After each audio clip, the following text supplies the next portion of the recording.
sin duda esto va a tener un impacto político y electoral impresionante. Sí, pues a él lo victimiza y mucha gente dice que esto sería favorable para el Centro Democrático.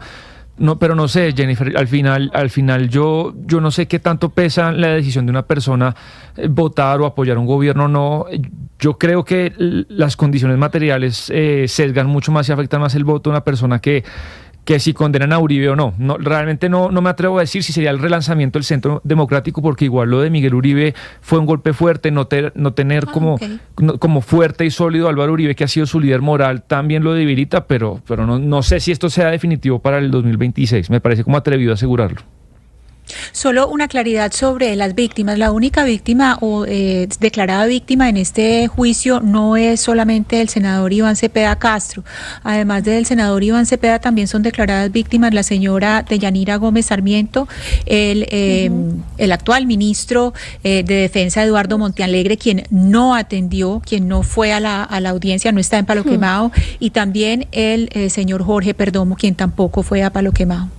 Pero estamos hablando y nos estaba preguntando Gonzalo desde afuera, desde Panamá, ¿cuál es el impacto político o electoral que puede tener una decisión u otra? Vamos a hablar con Pedro Viveros, analista político de Blue Radio y también de Noticias Caracol. Gracias, Pedro, por estar con nosotros. Bienvenido. Un saludo especial a usted y a todos los oyentes y los que nos ven por las redes. Y nos preguntaba nuestro compañero Gonzalo Lázaro, y él está en Panamá, obviamente él nos ve desde afuera, nosotros acá inmiscuidos en nuestra realidad nacional, en nuestro día a día, pues a veces vemos diferentes, pero expliquémosle a Gonzalo, de las personas también que están fuera o que no siguen mucho el tema de la política colombiana, ¿cuál es el impacto electoral que puede tener una decisión u otra, no sea inocente o culpable? Pues mire, yo lo que veo es que Álvaro Uribe, por la fuerza política que ha tenido en el país durante el primer cuarto de este siglo, pues se convierte en un tema de campaña política necesariamente lo que ocurra con él, porque la figura de él es una figura que abarca muchos aspectos en Colombia, desde que fue presidente hasta que ha sido opositor, todas las discrepancias que ha tenido. Entonces, este hecho, cualquiera sea la decisión que tome la juez, pues va a tener unas implicaciones políticas muy fuertes de su lado para defenderle su inocencia o su posible inocencia o la que ellos crean que pueden defender, y eso permite tener un discurso político. Es que muchas personas piensan que esta campaña, la primera elección va a ser en 11 meses, y resulta que la primera elección es el 8 de marzo, que es el día de elecciones de Congreso, y a eso ya estamos a 7 meses de esas elecciones. Entonces, sin duda, lo que ocurra hoy va a tener una incidencia política, a tal punto que lo primero que hizo la juez fue hacer, digamos, una apertura de este acto donde va a entregar el fallo del presidente, pues decir que no era un fallo político. Imagínese la incidencia que tendrá que la propia juez hace una introducción diciendo que el fallo no es político. Pedro, el presidente Petro toda su carrera fue pues muy duro, fue incluso virulento contra Álvaro Uribe por muchos motivos, pero siendo presidente le bajó 4 o 5 escalones a eso y casi que no ha opinado sobre el caso. Si uno es justo, eso hay que decirlo. ¿Usted cree que esa lectura se podría hacer desde que Petro puede intuir que un fallo condenatorio contra Uribe no le conviene a él políticamente? Es que se me cortó un poco y no oí toda la pregunta. Sí, no, le decía que Petro toda la vida fue muy duro y muy virulento contra Uribe, pero siendo presidente no lo ha sido. E incluso él no ha opinado, no ha participado en nada del proceso judicial. La lectura que yo hago y quisiera saber su opinión es que Petro tal vez intuye que condenar a Álvaro Uribe Vélez, que la justicia lo condene, a él no lo favorece políticamente, se lo puede ver como pues que se lo condenó Uribe en un gobierno de izquierda. No sé cuál sea su lectura. No, pues yo voy a decir algo todavía, me atrevo a decir algo más. Es que aquí lo que está en juego es la primera vez en la historia de Colombia que un presidente de la República está en esta instancia. Entonces, hacia adelante, en materia jurídica o política, se puede terminar convirtiendo en un hecho más normal tener la posibilidad de llevar a los estrados judiciales a un presidente o a un expresidente. Esa es la puerta que, en mi opinión, se comienza a abrir a partir de este juicio. Yo no quiero entrar a decir si es justo o no, porque ya ahí sería otro el debate, pero creo que con esta expectativa muchas personas pueden estar pensando que ya esas puertas para un expresidente o un presidente, sobre todo un expresidente más, porque el presidente tiene ese fuero, por lo que ocurrió en este caso. Entonces, a mí me parece que lo que está diciendo el presidente Petro es no meterse en un debate de esos, porque creo yo genuinamente que lo que puede estar pasando aquí es la apertura del país a poder tener en otros momentos a otros expresidentes en este tipo de diligencias judiciales. Creería yo que esa es más bien la reserva del presidente, porque necesariamente le van a meter política a la decisión de un lado o de otro. Sí, señor Viveros, usted escribió una columna en El Espectador que se llama Uribe, el King, y se pregunta el Kingmaker de 2026. Y le quiero preguntar precisamente sobre lo que usted escribe ahí en esa columna. Usted dice, abro comillas, si resulta culpable la victimización a escasos 7 meses de las elecciones parlamentarias de 2026, lo puede catapultar para validar sus postulados, y si lo declaran inocente podrá decir de viva voz que el uribismo sí existe. Usted aquí implica que gana con cara o con sello, de todos modos sale ganando. ¿Usted cree que esta implicación vale tanto para, pues digamos, para Senado, para elecciones parlamentarias, pero también para presidenciales? Es decir, el que señale este resultado va a favorecer a la persona que señale el expresidente Uribe. Voy a ser muy cuidadoso con las palabras porque ya por ahí un expresidente por esa columna me jaló las orejas, entonces voy a ser muy cuidadoso. Yo lo que insisto que esa figura del Kingmaker es esa persona que es decisivo en ciertas elecciones. A eso me refiero yo con el Kingmaker. Entonces voy a poner un ejemplo, Antanas Mockus en Bogotá. Cada vez que un candidato quería ser alcalde, recibía esa bendición y tenía muchas posibilidades de serlo porque pues Antanas Mockus fue muy importante en Bogotá. En la elección del 2022 hubo unos sectores que anti-uribizaron la campaña y la decisión del presidente Uribe jugó pero en negativo. Aquel que estuviera con Uribe o que fuera el candidato de Uribe terminaba siendo descalificado. Yo creo que lo que ha ocurrido en estos años del gobierno del presidente Petro, por lo que ha ocurrido con ese gobierno, que sería otro motivo de análisis, pero que no ha sido, digamos, en muchos sentidos positivo para el país, pues muchos sectores ya le han quitado al expresidente Uribe el antiuribismo que solía tener en el 2022. Por eso yo creo que él y su sector, pues porque viene haciendo política, tiene un partido, es una persona muy activa, tiene candidatos, tiene una bancada, él puede ser el factor que alrededor de él se puedan conjugar pues la próxima elección tanto de Congreso y de presidenciales. Entonces, sobre esa base es que yo escribo y digo que él puede ser un factor decisivo en la próxima campaña. Y uno de los elementos era el juicio. Y si en el juicio, repito, le sale negativo y lo envían, digamos, en la primera instancia como culpable, pues él posiblemente va a ser una persona que se va a victimizar y eso va a jugar al favor de él y del Centro Democrático. Ok, entonces usted nos pone un primer caso hipotético, si es hallado culpable, ¿cómo puede jugar esto políticamente y electoralmente? Sí. Ahora, hagamos lo contrario, si es hallado inocente también, ¿cómo se puede utilizar por parte de la izquierda colombiana o incluso de la derecha?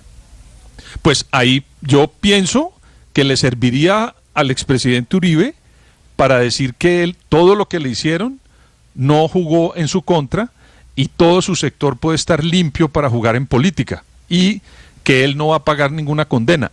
Pero cuando nos volvemos al otro lado y al otro sector le va a servir también de discurso para tratar de generar una imagen que la justicia no operó y que la justicia es solamente para pues personas que no tienen la condición de un expresidente. Le da discurso a ellos, pero la columna, que es de la que usted me pregunta, estaba dirigida al perfil del presidente. Cuando tenga la oportunidad de escribir mi columna del Espectador, del otro le voy a decir yo lo que pienso si el sector adverso al presidente Uribe, pues que puede comenzar a opinar por si él sale favorecido con este fallo. Pero entonces, Pedro, ¿esto nos vuelve a meter en uribismo versus petrismo? Porque acá hemos tenido varios patos al agua pues que se han enojado porque dicen que no deberíamos meternos solamente en esas dos escuadras o en esos dos cuadritos políticos, sino que hay muchísimos temas más en el país, que es cierto, absolutamente cierto. Pero esto nos vuelve a meter, nos vuelve a encasillar la discusión en estos dos extremos. Mire, yo desafortunadamente tengo que decirle lo siguiente. En Colombia hay unos políticos muy fuertes. Antes eran los partidos, que era el Partido Liberal, el Partido Conservador y tal. Ahora son, digamos, dos líderes naturales de unos sectores. Y los tipos que mejor saben hacer política en Colombia hoy son el presidente Petro con su sector y Uribe con el de él. Si usted me pregunta ahora quién es el kingmaker o el factor decisivo en el centro, yo no lo encuentro. Y por eso creo yo que en esta oportunidad el desplazamiento de la gente por lo que ha ocurrido con el gobierno del presidente Petro y el desgaste de gobernar, porque una cosa es en oposición, usted lo sabe, y otra cosa es en el gobierno, ese desgaste le puede terminar favoreciendo a candidatos de la centro derecha y de la derecha. Y quien está gobernando, por el término, no en el ejercicio del poder, sino gobernando el sector más fuerte de esa línea de derecha, es Álvaro Uribe. Yo creo que por eso él puede ser el kingmaker. Ahora, lo otro que le dicen a uno permanentemente es ¿por qué habla uno de Petro? Que despetrificarse y no sé qué cosas. Hombre, yo me acuerdo en el gobierno del presidente Iván Duque, pues todos estábamos duquizados porque no hacían sino hablar de Duque. Y llevamos 25 años uribizados porque no hacemos sino hablar de Uribe. Pues porque son dos actores que permanentemente ganan el espacio en materia política. Claro, y que es un acaparamiento del discurso también, porque cada tema pues lo ponen Uribe o Petro cuando puede ser otro nombre u otra temática. Deme un momentico, Pedro, porque acá sí, está señor. la jueza Heredia diciendo cosas importantes. Vamos a escucharla un segundo y ya volvemos con usted. Le habló y lo convenció de tumbar todo eso. No quiere plata, pero le gustaría que lo ayuden con el tiempo que le falta de condena. Por eso era insistente que Diego Cadena fuera a visitarlo por ser urgente, porque, comillas, ¿qué tal que nos sirva? Cierra comillas. El contacto me dice que él va a hablar a favor de él y que Iván paga testigos, cierra comillas.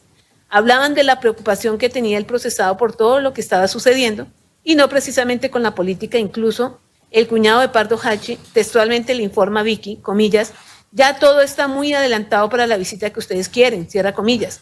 De ahí que Diego Cadena le manifestara, comillas, Vicky, esta semana hacemos eso. Panorama que varió cuando se supo de los videos que existían de las visitas. Entonces emprendieron la tarea de hacer creer que fue Monsalve Pineda el que los buscó. Por ello, Ricardo le solicitaba a Vicky el mismo 26 de julio del 2018 que, comillas, consúltele a Uribe y a Diego cómo lo ven ellos y sugerencias antes de nada. Cierra comillas. Del contexto de los chats, las declaraciones de Ricardo y Vicky, se concluye que esas expresiones tales como, comillas, la visita que ustedes quieren, consulte a la Uribe el martes para que nos veamos con el PRE, cierra comillas, abre comillas, ya me había dicho el PRE que iba a pasar esto, cierra comillas, dan cuenta del canal directo hacia el acusado y el plan que presuntamente ellos pretendían, que no era otro diferente el de lograr la retractación de Monsalve, acudiendo a él y no a la inversa como siempre se quiso sostener. Repítese que de haber sido Monsalve el que quería acercarse a Uribe, lo más fácil y eficiente no era otro diferente a Villegas Uribe, de quien tenía su contacto, lo conocía desde su infancia y que de la prueba sobreviniente y testimonio de Carlos Eduardo López Callejas podría decirse le guardaba gran admiración. No de otra forma en el mundo. Pues ahí escuchan desde Palo Quemado a la jueza Sandra Liliana Heredia, Pedro, y estábamos hablando de las consecuencias o del impacto político que puede tener esta jornada, y también queríamos preguntarle por el tema internacional, porque hace poco el congresista Díaz Balart pues dio una propuesta de recorte a los dineros que se le dan a Colombia por parte de la administración de Donald Trump, y entre los muchos argumentos que expuso, pues habló de Álvaro Uribe y del tratamiento que según la administración Trump se le está dando al exmandatario. En términos internacionales, ¿cómo ve usted esta jornada? Pues yo tengo como antecedente lo que pasó con Bolsonaro y esa decisión del presidente Trump de elevar los aranceles a Brasil por el juicio que le están llevando a cabo al expresidente Bolsonaro. ¿Y por qué lo digo? Porque, hombre, Colombia ha tenido muchos inconvenientes en la relación con los Estados Unidos. Ayer había una declaración del embajador o el embajador encargado de los Estados Unidos en Colombia, el señor McNamara, y decía cosas que en mi opinión hay que poner en consideración. Y pues es que pueden mejorarse las relaciones, pero que están en muy mal estado. Y cuando usted se da cuenta, lo último que ocurrió fue un ministro de Estado, el doctor Benedetti, diciéndole al presidente Trump pues unas frases, a mí me parece que eso deja mucho que desear del lado del gobierno de Colombia si lo que quiere es reconstruir esas relaciones. Entonces todos esos antecedentes con unos miembros de mayoritariamente republicanos tratando de incidir una decisión como la que tomó ayer Marco Rubio de elevar a la categoría de director de una banda del Cartel de los Soles al señor Maduro, todos esos elementos uno los conjuga y se puede dar cuenta que por lo menos Estados Unidos está muy vigilante de lo que ocurre en Colombia. Por supuesto, la justicia en Colombia es independiente, tiene que tomar sus decisiones, pero ellos también son políticos. Trump es una persona de dedo muy fácil en los trinos y en lo que envía y las reacciones. Entonces uno no sabe qué, digamos, decisión tomen en este caso cuando hay tantas personas mirando este juicio. Pero, y yo no me atrevo a decirle nada porque pues hay que esperar que decide la juez. No, pero sí, en este caso que usted bien trae a colación el ejemplo de Bolsonaro, pues en Brasil mucha gente está diciendo eso es una intromisión en la justicia brasileña. En este caso, ¿uno podría decir lo mismo en Colombia? Pues mire, yo creo que la justicia es libre e independiente. Lo que tampoco puedo yo evitar es que haya unos sectores políticos que, pues acuérdese, cuando se politiza la justicia, se judicializa la política. Entonces, pues en este sentido, habrá personas que quieran tomar una posición política frente a la decisión que es inevitable. Sobre todo, repito, con la figura de una persona como Donald Trump, que tiene una forma de observar la política muy diferente a lo institucional que había en otras épocas, donde usted sin duda sabía que había, digamos, unas instancias y esas instancias no se iban a saltar. Y está el antecedente de Bolsonaro. Yo repito, la justicia es independiente, es nuestra, es soberana, pero tampoco puedo decir que una persona de otro gobierno con otra idea de lo que debe ser la democracia y el manejo de relaciones internacionales, pues tome una postura política. Sí, señor Viveras, pero cualquiera que sea el veredicto que dé la juez Heredia, pues cuáles son las repercusiones que puede tener esos pronunciamientos, porque ya pues lo que pasa por redes sociales se adopta como pronunciamientos de los ministros, de funcionarios del gobierno Petro, del mismo presidente Gustavo Petro, del servicio diplomático. ¿Cómo puede perjudicar, cualquiera que sea el resultado, el debate público, este tipo de pronunciamientos, el debate público y el debate democrático? Lo que pasa es que yo soy una persona que por convicción soy institucionalista. Entonces, a mí me sorprende mucho que no haya una especie de curaduría en el manejo de las redes de los gobiernos y que las declaraciones solamente las den en cuentas de los ministerios. Yo no sé si ustedes se han dado cuenta que aquí uno no sabe cuándo está hablando el pastor señor, o cuando está hablando el jefe de gabinete, o cuando está hablando, y usted mira las cuentas y todos como que tratan ahí de salir ganándole margen a cada una de las posiciones. Ojalá que hablaran directamente y oficialmente las cuentas de los ministerios, para que uno pudiera, como persona, como colombiano y como demócrata, interpretar cuál es la posición oficial. Pero mire usted lo que ocurre, muchas personas se amparan en eso, terminan diciendo unas cosas en las cuentas personales y poco usan las cuentas de los ministerios. Ojalá que tengan en cuenta que cada una de las opiniones que saquen ahí, pues va a tener unas implicaciones. Yo vivo sorprendido, lo que pasa es que, repito, yo soy institucionalista y en eso medio tradicional, y es que todas las cosas tienen solución si uno tiene un cauce para resolverlos por la vía institucional. Pero cuando se corre esa cerca, como repito, el viernes pasado vi unas declaraciones del doctor Benedetti que me parece a mí que no deberían ser ni de su resorte y tampoco ayuda a resolver los problemas que tiene el país en materia de relaciones internacionales, sobre todo con los Estados Unidos. Sí, y eso lo hacen otros países también, señor Viveros. Sí, lo hemos visto en Estados Unidos constantemente, en la administración de Donald Trump, también en la brasileña, mejor dicho, es como la moda ahora de los gobiernos en el mundo. Que Trump vía comercial está sometiendo a los países y a la gente, lo que le hizo a Brasil, lo que le hizo a Europa ayer, si es un nivel de sometimiento que ya mostró que no tiene y en freno. Camboya y Tailandia, en Camboya y Tailandia los sentó a que negociaran, y si no decía que si no se sentaban a hablar él le retiraba la política comercial. Pero es que o sea, lo de tiene Europa un músculo ahí. me parece bastante fuerte porque Europa, por lo que representa, por la riqueza que tiene, uno decía, bueno, de pronto de tú a tú se podían sentar a negociar, pero no. Es el mayor. Trató Creo que Europa son como una los isla. dos bloques que más intercambian productos entre sí, Europa y Estados Unidos específicamente Donald Trump, le dobló el pulso a los europeos. Vamos a hacer una pausa, pero ya volvemos con más.